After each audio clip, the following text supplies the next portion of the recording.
Hello everyone. Today we are going to read about lesson number 2 and lesson is the power of determination.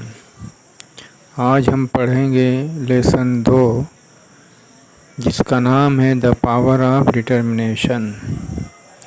दोस्तों, lesson शुरू होने से पहले हम lesson के बारे में जान लेते हैं। ये स्टोरी एक रियल स्टोरी है डॉक्टर ग्लेन कनिंगम की, जो एक हादसे में अपाहिज हो गया था और वह चलने के काबिल नहीं बचा था। उसके निचले हिस्से के सारे अंग जो है वो बेकाम हो चुके थे और उसने जीने का एक दृढ़ निश्चय किया और अपनी असफलताओं और कठिनाइयों पर उसने किस तरह से विजय पाई और किस तरह से भविष्य में वो एक सबसे तेज धावक बना। कई विश्व कीर्तिमान उसने बनाए, जबकि डॉक्टर ने उसके पैर काटने का सुझाव दिया था और बाद में यही बालक the fastest mile runner of the world के नाम से जाना गया। आइए देखते हैं lesson the power of determination, यानी कि दृढ़ निश्चय की शक्ति। The little country schoolhouse was heated by an old-fashioned pot-bellied coal stove. एक छोटे से गांव में एक स्कूल को पुराने ज़माने की सिकड़ी के द्वारा गर्म किया जाता था। A little boy had the job of coming to school early each day to start the fire and warm the room before his teacher and his classmates arrived. एक छोटे से बालक की यह ड्यूटी थी, उसका यह कार्य था।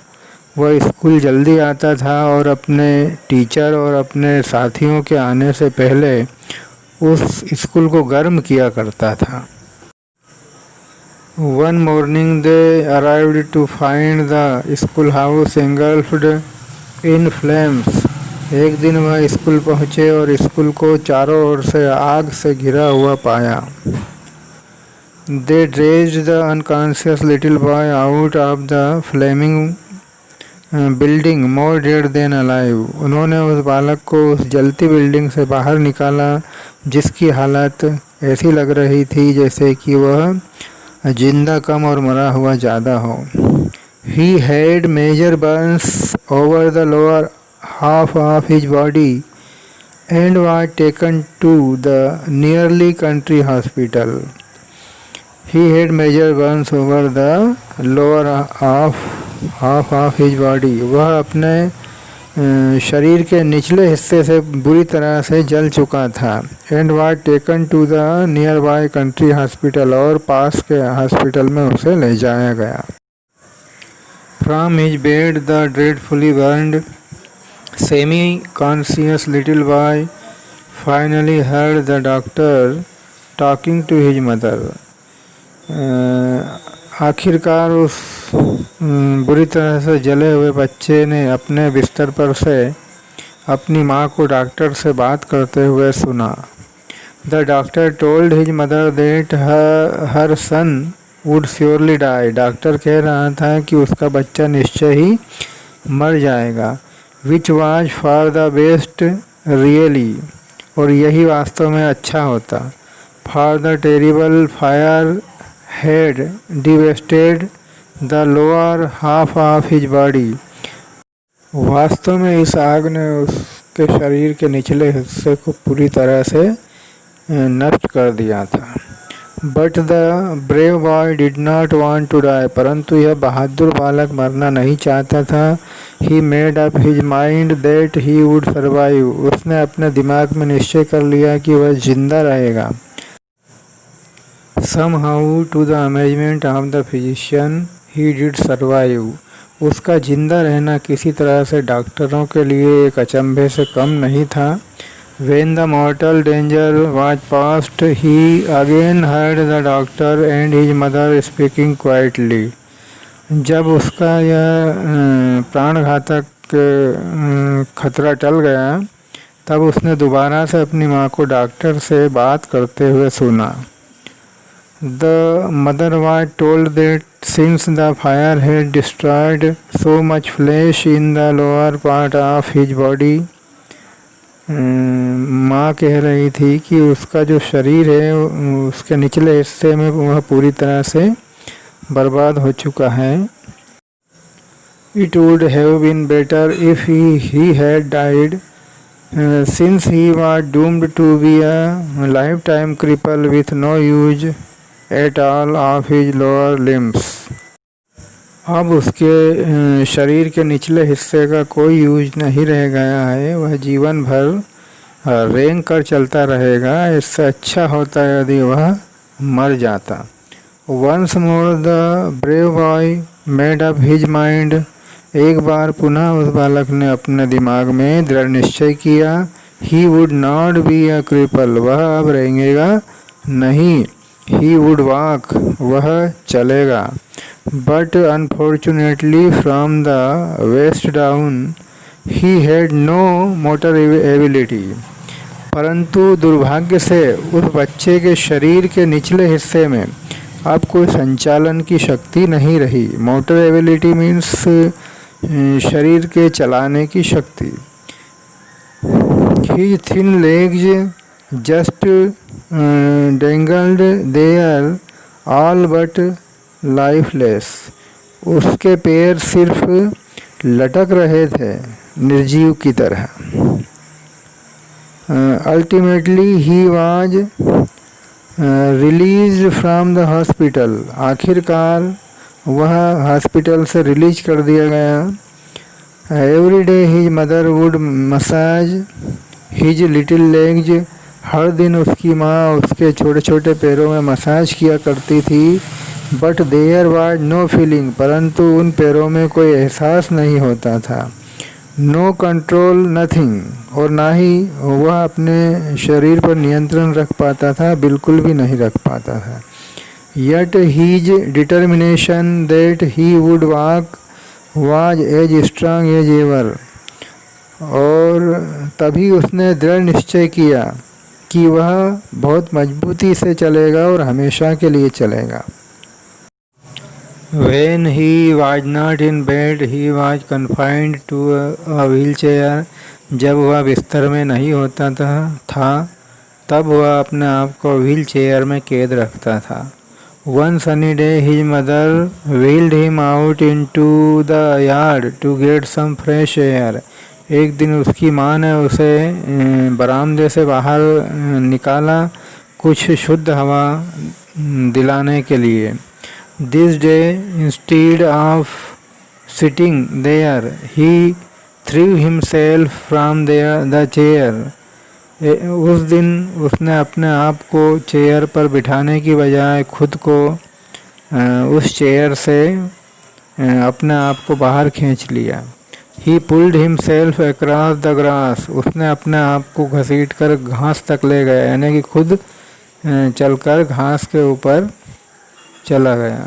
Dragging his leg behind him. और उसके पैर उसके पीछे खींचते चले गए. He worked his way to the white picket fence bordering their lot. वह जब खम्भों के सहारे चलता था, फेंस कहते हैं खम्भों को, तब वह अपने हिसाब से कार्य किया करता था. With great effort he raised himself up on the fence. वह बहुत ही अथक प्रयास के साथ अपने आप को उन खम्भों के सहारे खड़ा कर लिया करता था. Then stake by stake he began dragging himself. और फिर वह एक खम्भे से दूसरे खम्भे तक अपने आप को खींचने लगा, ड्रैग करने लगा, घसीटते हुए या खम्भों के सहारे चलने लगा. Along the fence resolved that he would walk. और इन्हीं खम्भों के सहारे वह चल सका. He started to do this every day until he wore a smooth path all around the yard beside the fence. यह कार्य उसने प्रतिदिन प्रारंभ किया और वह तब तक चलता रहता था जब तक कि उस आंगन में उन खंभों के पीछे एक स्मूथ सा पाथ नहीं बन जाता था, अर्थात एक रास्ता नहीं बन जाता, एक पगडंडी नहीं बन जाती। तब तक वो उन खंभों के सहारे चलता रहता था। There was nothing he wanted more than to develop life in those legs. उसका कोई और इरादा नहीं था, वह सिर्फ अपने निर्जीव पैरों में जान डालना चाहता था, उनके लाइफ में विकास करना चाहता था। Ultimately through his daily massage, his iron persistence and his resolute determination, आखिरकार उसके डेली मसाज की वजह से और अपने दृढ़ निश्चय की वजह से तथा पक्के इरादे की वजह से ही did develop the ability to stand up. उसने अपने आप में खड़े होने की एबिलिटी विकसित कर ली। देन टू वॉक हाल्टिंगली, और कुछ दूरी तक वह चलना सीख गया। Then to walk by himself and then to run, और फिर वह अपने आप चलने लगा और एक दिन वह दौड़ने भी लगा। He began to walk to school, उसने चलकर स्कूल जाना प्रारंभ किया। Then to run to school, इसके पश्चात स्कूल दौड़कर जाना प्रारंभ किया। To run for the sheer joy of running, और वह रनिंग के लिए बहुत खुशी के साथ दौड़ना प्रारंभ किया।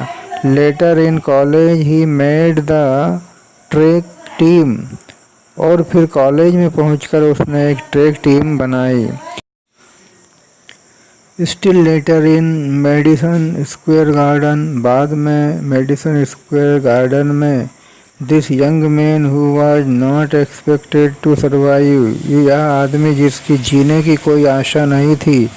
Who would surely never walk, और जो यह भी निश्चय था कि जो कभी चल नहीं सकेगा। Who could never hope to run, और जिसके दौड़ने की कोई आशा नहीं थी। This determined young man doctor Glenn Cunningham, यह दृढ़ निश्चय आदमी doctor Glenn Cunningham ran the world's fastest mile, जो विश्व के फास्टेस्ट माइल के लिए दौड़ा, अर्थात दुनिया का सबसे तेज धावक बना। तो दोस्तों, ये था lesson the power of determination, जिसमें डॉक्टर ग्लेन कनिंगम की एक रियल स्टोरी इसमें शेयर की गई है।